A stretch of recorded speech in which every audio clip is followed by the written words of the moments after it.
Alkali, one of those amazing daughters of Professor Zainab Alkali. One of the daughters she was talking about, please. Over to you, Toni. Can you check your mics very quickly? Hello, my babe. Okay.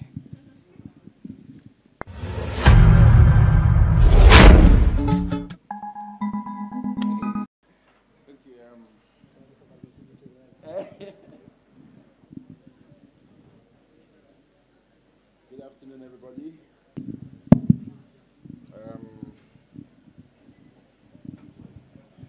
Good afternoon, everybody. Thank you for joining us, Kabafest 2018. Yesterday, when Lola Ashinai moved me from my room to a bigger and better room, I knew I would pay for it. I knew there was something coming. So I have Siphiwo, Mahala, and Habiba Alkali.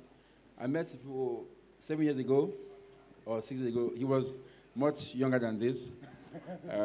In Lagos, we had a session called From Lagos to Johannesburg, and we had these readings then. So welcome again to Nigeria. So I'll the lady to read first, for us to get her book. Is very interesting to me because it might well be the first book that addresses the Boko Haram issue headlong. You know, this has been the biggest security challenge in Nigeria for the past 7 years or so. And we have been very silent about it in our writing to get into literature. Because every war, in quotes now, because it's still ongoing, leads to literary ferment. Because we need to document what happened before for us to understand why it happened and how we can. Right. For those who have the book, I'm reading from page 72. Status that promised nothing except more mayhem for the inhabitants of Rebni that seem to have been cast away from the rest of the world. Immasam Dadka had won the presidential elections. He remained in emotional darkness, despair, and hunger.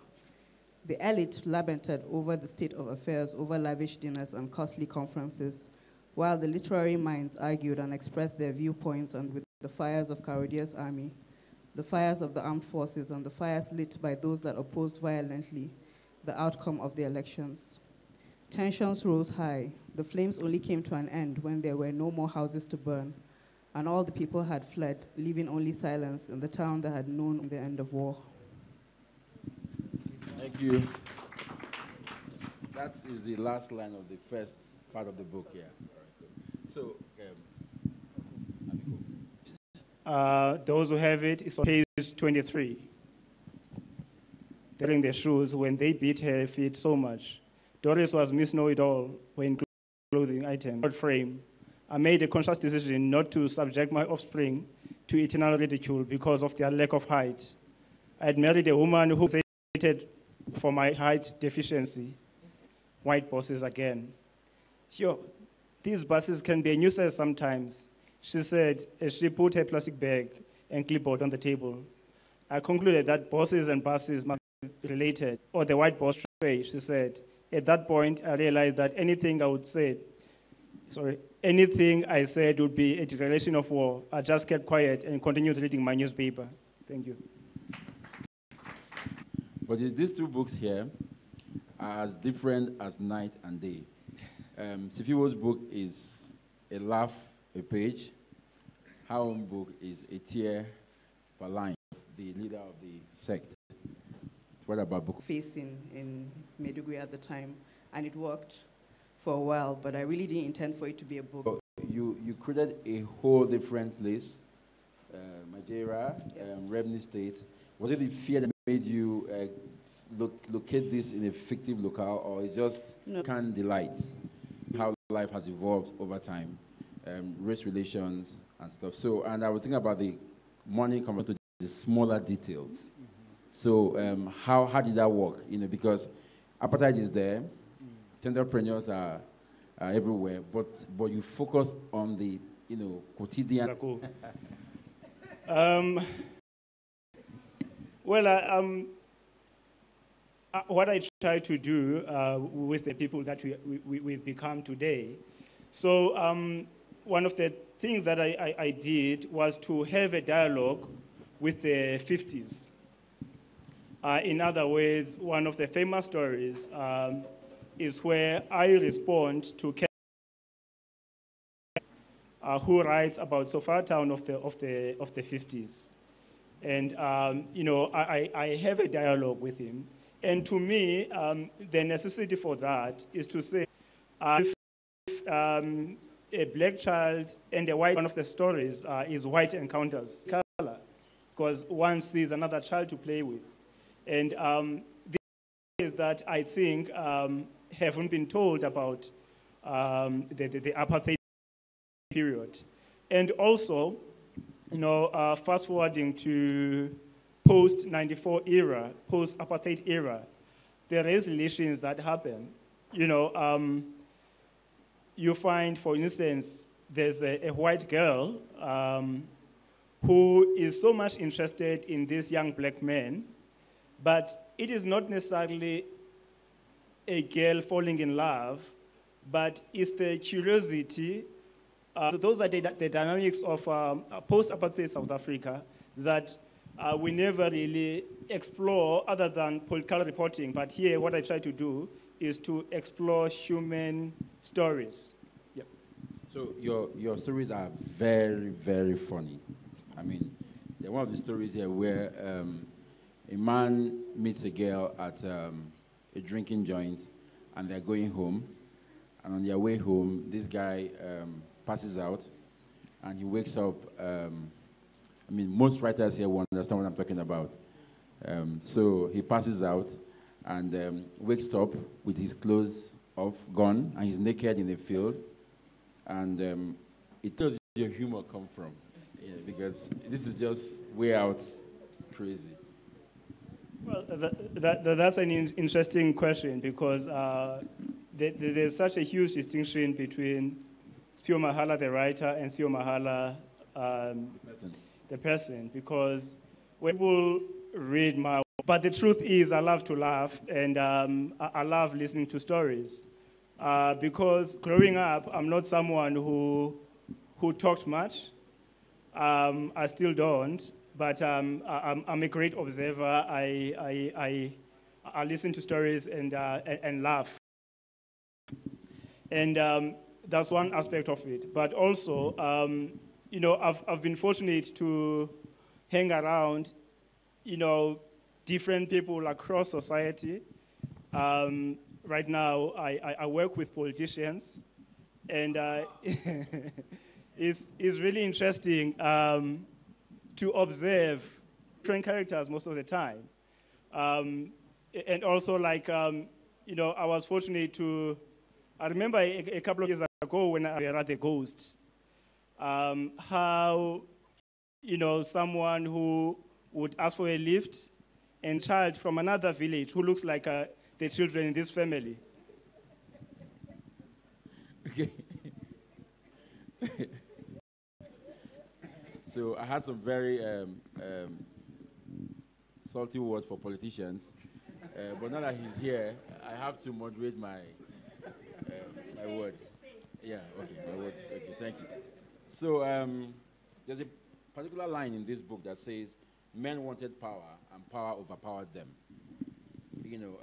And the point I want to make is that these guys who started Boko Haram were created by government officials, the governor, in quotes, of Revenue, who sent his PA all the time to engage, and provide arms and money. And then these guys have become some kind of monster that has now overpowered the guys who created them. In the opening of part of the book to him, and this is where the issue comes from, right? We see people who come out and say, I want to help, I'm just trying to help. Then suddenly the God aspect comes into it, and it becomes a completely different conversation. So how much of this God speaking to you is madness? A lot of it. The reason why I didn't bring so much of the religious aspect, even though everyone knows that Boko Haram was started off like that, was these are labels that kind of obscure the real reasons why things happen. So I dumped that. Bringing in that statement where God spoke to him was to bring in the religious aspect, but not in a very loud way. So I concentrated more on the actual reasons why the insurgency escalated. So, I don't know your background, but your psychological explorations are very spot on. I like the attrition of empathy, and then the putting on of the God, Savior. Did you get all that? Because it was so clear. You could see this man going mad slowly, but going mad with 1,000 followers. So yeah. How did you get those insights? Like I said, most of it was I started writing in 2009. Young men, miscreants, and his friend is saying to him. But my own opinion is, from what I saw, is that those kind of, it creates a harvest for anyone who comes up next time to say God spoke to him. Okay, Siphiwo, there's a part in your book where a husband and wife, a couple, they do this business where they provide African delights. And then a customer calls and says he wants a particular delight. He wants the man's wife. And the woman is, what is the problem? For the World Cup. So to me, it was more of an allegory about what was happening in South Africa at the time, that to some extent, we were willing to sell our souls for the sake of hosting a soccer tournament. There were communities that were forcefully removed because we had to build stadiums in those areas. The hawkers who usually sell food, drinks, and everything at the stadiums week in, week out, were kicked out of the area because some company had bought rights from FIFA to be able to sell a particular kind of beer at the stadium throughout the World Cup. So those things really, really bothered me. And, I felt that the country was selling its soul, and to have President Sepp Blatter dictating terms in our own land, So that, to me, was not too different from this husband who is selling his wife as an African delight for the sake of getting the honor from the World Cup host. What I found interesting is that the big issues are kind of in the background, and the personal issues, are in the foreground. So there's apartheid in Africa, right? I'm still in charge. So how do you manage? Because it's always a problem for African writers. We want to talk about those big things, those, police harassment, this happened. How do you... About a man who lost his suit in very suspicious circumstances, so he can't go home without the suit because the government, who happens to be their wife at home, would deal with him. So, but what is happening in the suit, there are 3 stories that without which he is not recognized. You are not allowed to that, to explore them. And this approach, because what she would do, she used to make pillows by stuffing in. She would just take a sack, stuff in old clothes, and then stitch it. And then when that pillow is really dirty and shiny, from the grease that we applied in our head, and then she goes on and on about this blouse that human stories carry, just making use of a simple clothing item. Here, I have the suit. While he's still consulting, The first story, for instance, as I said, responds to Ken Temba's story from the 60s. To read one more passage again, then we'll ask a few questions, then we'll show to the audience, right? So, it's page 34, second paragraph. Entered the video message to the chief of staff at the government house. He mused and signed KIV and handed back to the security agents operating in Majeri, limiting it to as a domestic threat. However, the report included that measures should be taken to curtail further expansion of the activities of the new group, and they should be monitored closely. By then, the video of Karudia's borderline threat had become viral, and residents were beginning to speculate and abided by the directives of the security agency at the national level and watched closely without discretion. Security operatives roamed around the areas where the group's enclave was situated.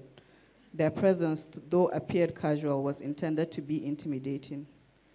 Karudia and his men observed them as closely as they were being observed. They went about their normal day activities. A black man killing us before he turned from the boxer shorts and jumped out the window. People was the Sofa Town Herald could just join anyone who was on the road. I joined these guys, and as my pace was a bit faster than theirs, they picked up speed. We were now racing. I ran. I could not say anything longer as I was already gasping for air. After a brief pause, the other one asked, "Do you normally run?" Which led to Eddie Street, where my... Thank you. So, in the Phantom Army, right, there's a particular scene in this book that made me, very, very emotional. So there's been an attack in the town, and they killed civilians and insurgents. And dumped them in the mortuary. And then in the evening, and it just hit me because, when you hear that there's been a bomb blast somewhere, right, and you hear that 50 people were killed, it seems like a number. You don't really imagine what 50 people lying side by side would look like, or 50 people heaped on each other. So this part for me did not read like... Wrote it in real time, and I felt I had to include that in the book.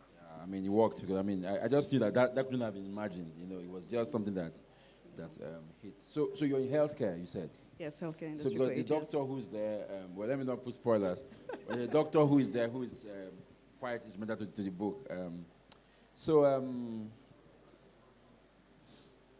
There's a part in this book where the mother of a boy who works for white people, takes the boy to the white people's house.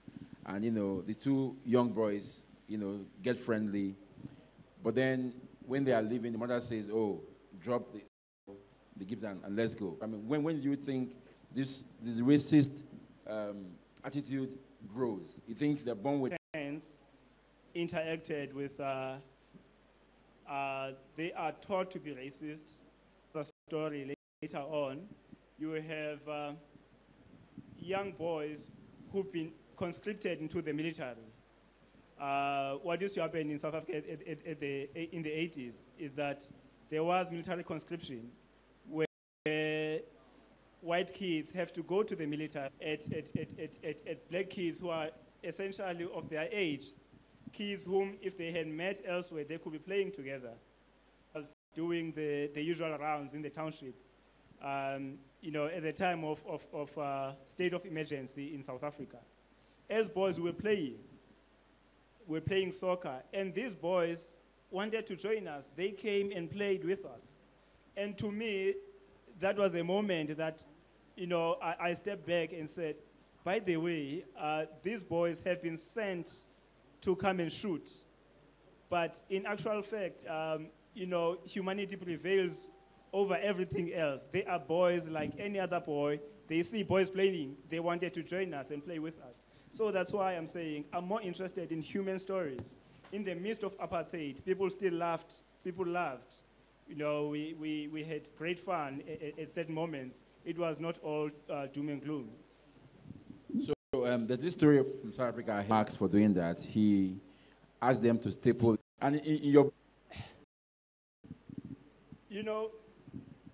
You wanted to attach your name to the pack. You compromise the whole safety.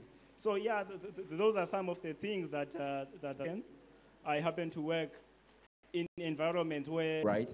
We know we are looking at a religious crisis in quotes, right? I mean, there's nobody praying, there's no overt, religious... Yes, like I said, that was deliberate. Yeah. I put in very few lines to indicate that it's tilted. Because these are labels, like I said. In life, we put on labels that obscure everything. It could be any religion that could take on that form and it will still look the same. Violence is violence. So I stripped those off because when you condition your mind while you're reading it, you don't get to see the real picture of what went on. So I brought those underlining reasons out and numbed the religious reasons that propelled it. And it really wasn't, at some point in Maiduguri, we all understood, both religions understood that this was not a religious fight. It wasn't, maybe some, even among the insurgents, still felt it was an idea. And that's why because as soon as you start reading and you see people praying or it now is tilted towards Islam or something like that, it obscures the whole point. So it was deliberate. So my final question for you is, there's so much control in this book, right? You avoid religion, you talk about there is no judgment. It's like you're presenting the facts and saying, okay, the reader deal with this, No, how did you... The reader is not going to... I know your mother is Zainab Alkali, but... My mother is Zainab Alkali. Forest with my pen and paper and end it. So there is a sequel which deals with the issues I've raised as well. So has the book come out in Maiduguri, for instance? Has it been received? Yes. How has it been received? Yes, it has been. So Siphiwo, Siphiwo's book, there's a lie on the cover of Siphiwo's book. There's a big lie here. It says, African Delights, Siphiwo, Mahala. You should have under here, and Toni Kan's friend, Zuki's Wana. Because Zuki has a story in this collection. How did that happen? I know Zuki's a mad woman, so maybe she just put it on your hand and said, I want to write here. In 2002, responding to Kentemba's story, which this man who jumped out the window, leaving his suit there, but that's the last we hear of his story.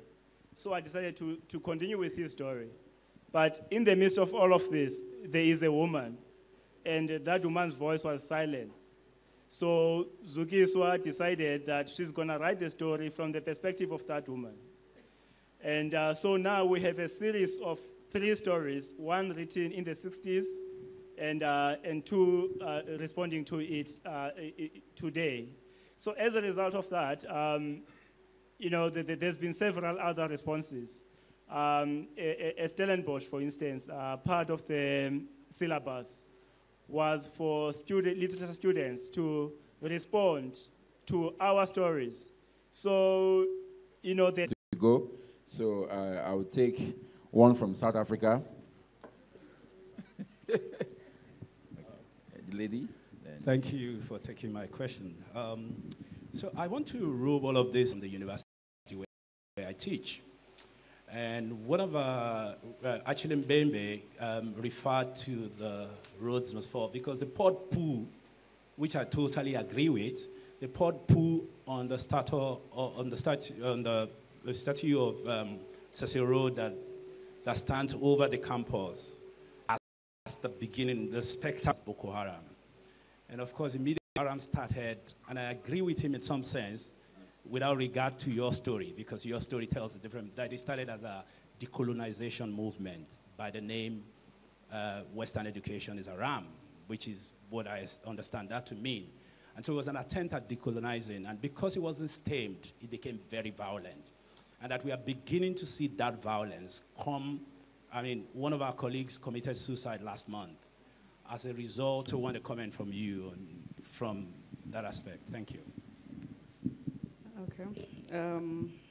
Like I said, everyone is entitled to opinions, but when it comes to the facts, there are a lot of conspiracy theories that have gone on about the Boko Haram insurgency.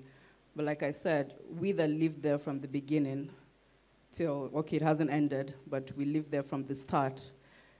Most of these conspiracy theories are the things that fueled more stories and all that. it's not a case that is black and white. Like I said, I'm not an expert on a day, and I try to concentrate on the way it affected the civilian population. So. Okay, thank you.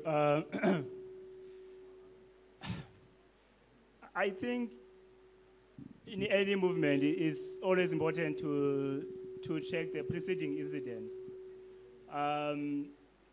Or maybe I should start by saying I have qualified support for the decolonial movement.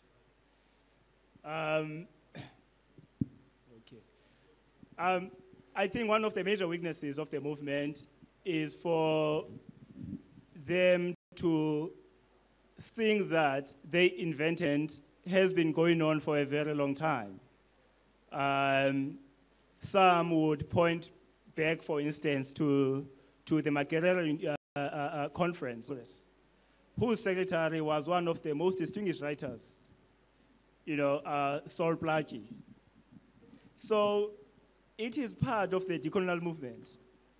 Fast forward to 1994, some of us, when we went to university, I was part of the first cohort to go to university after the fall of apartheid. And one of the reasons that one of the decisions that we took was to consciously try and redefine ourselves. That's why some of us went to movements whose principles are not, people barging into people's offices and accusing them of being sellouts. And if you look at the what we'd call Fallist movement, the people who were leading there were no longer there by the end of it. There is, for instance, the Mkatwa girl from Wits. What happened? She was one of the most powerful leaders of the movement. The magazines took interest in her, the media. She was on the cover of magazines. And then the rest of the movement, they felt that now she is more of a celebrity and no longer committed to the cause. And there was a division. And within that movement, there were accusations of sexual violation. So the movement got weaker and weaker. I think the positive thing about it all, in the end, is the fact that they managed to deal with the question of free education, which is something that we've been dealing with since '94. But there are those negative elements, unfortunately, as you would find in any movement that is not clearly defined. Yes. Okay.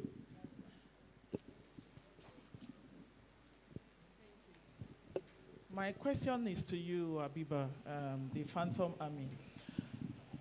One of the things that I've come to realize is the fact that with my work in the Northeast particularly, that a lot of these kids have stories, not just one, in this region, to also tell their own stories and document it in a way that the world can understand that behind the guns and the bombs are minds and emotions that needs to be understood so that it can help us fashion the face for not just the Northeast, but for Nigeria. That I haven't been able to put in the book more than there are the ones I've put in. What I tried to capture was the collective fear of everyone, but there are individual stories that there were so many, even though they will appear in book 3.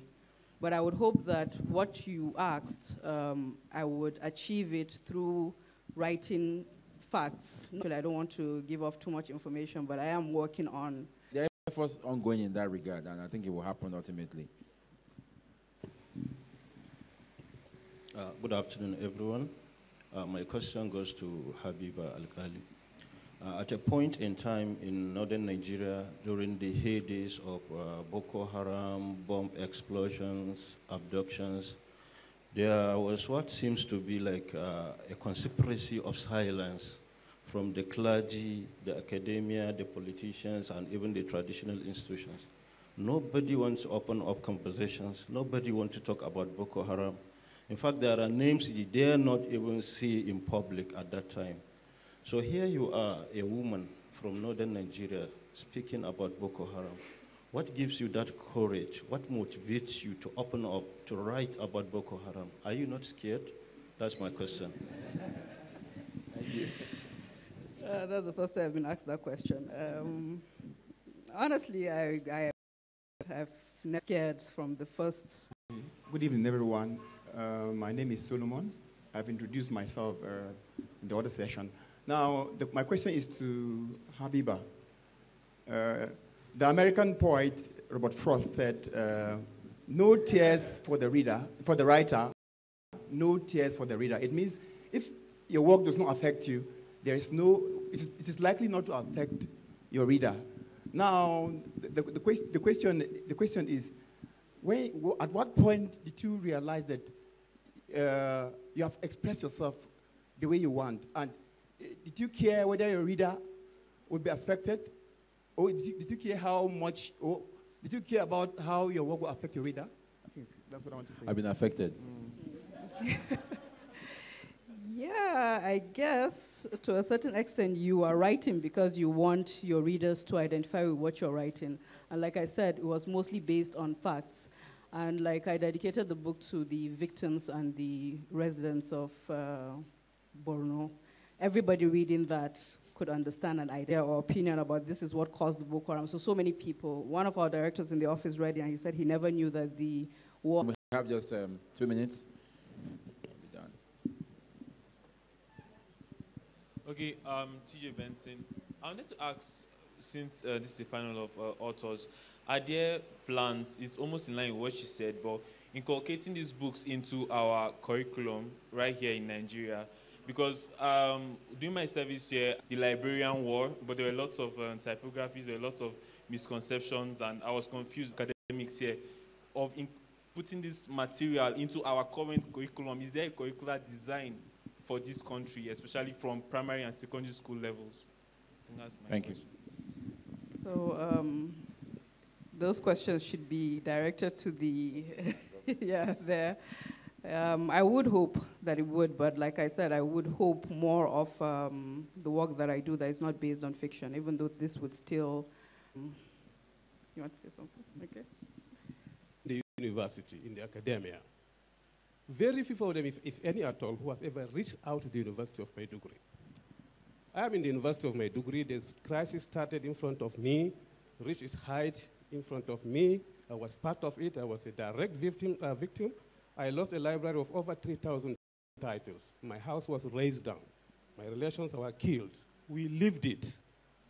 But the NGOs, when they drop in Maiduguri, they take a flight, 20,000 naira from the airport to any part of Borno State, the nooks and crannies. So they fly over the crisis and land in safe lands, safe areas, interview fellow NGOs, and come back, you know. You said Richard Ali and Abakar were in Maiduguri. We've never met them. You can't go to Maiduguri without reaching to University of Maiduguri. Well, Taraba State, yeah. Oh, that's right. We have seen a lot of scribblings here and there. Let me tell you this, ladies and gentlemen. In the University of Maiduguri, we are developing a whole, library of guides. The stories created by these people fleeing from the crisis. The stories narrated by those that survived the crisis, and so on and so forth. We are taking note of that. For the past 4 years, I teach creative writing. I teach African poetry. For the past 5 years or so, transpose it into a poem, but it must be focused on the crisis. In my office, I have over 10,000 poems written over the years by students, right, on the insurgency. We are documenting these things carefully. We thought we could share this with the NGOs and other intelligence communities, but I think they rather go through the rosy road. They don't come to get that. That is why these questions are coming up. What are the academics doing? The academics are doing a lot. We are doing a lot. We are documenting everything. The University of Maiduguri has Center for Crisis Management, has Center for Risk Management, has Center for Conflict Resolution Management, and so on and so forth. We have various centers in the university. Be careful how we talk, right? If you know you have not interacted with this region, thank you, Prof. Don't assume that 20 helicopters, commercial. So they will be disturbing us over there. You think that is security surveillance. No, it's NGOs flying over the crisis to land in safe places, do their documentation and come back. And that is our problem with the NGOs. So we are keeping back our own information, waiting for the right people to come and get this information, but we are documenting everything. Thank you very much. Thank you, Prof. My quick advice is those poems, get them published before they raise your office. Yeah, just tell them so, because once they are born, they are gone. Yeah. So thank you everybody for sitting up with us for my longest hour in my life, because I didn't know what to say. Well, thank you for coming. Thank you, Siphiwo. Thank you, Habiba. Thank you, Lola, for having us. Thank you so much, Toni Kan, for pulling that off. That was amazing. So while they're taking their photographs, the next event is the storytelling performance by the amazing Mara Menzies. But I think we should take a little break. So let's have a 20-minute break. And listen, we have Zobo, we have water, we have Fanta, we have Samia, we have everything and anything you could ever want. So please just ask the staff and get some refreshments. Also to let you know that the Flavors of Lebanon event is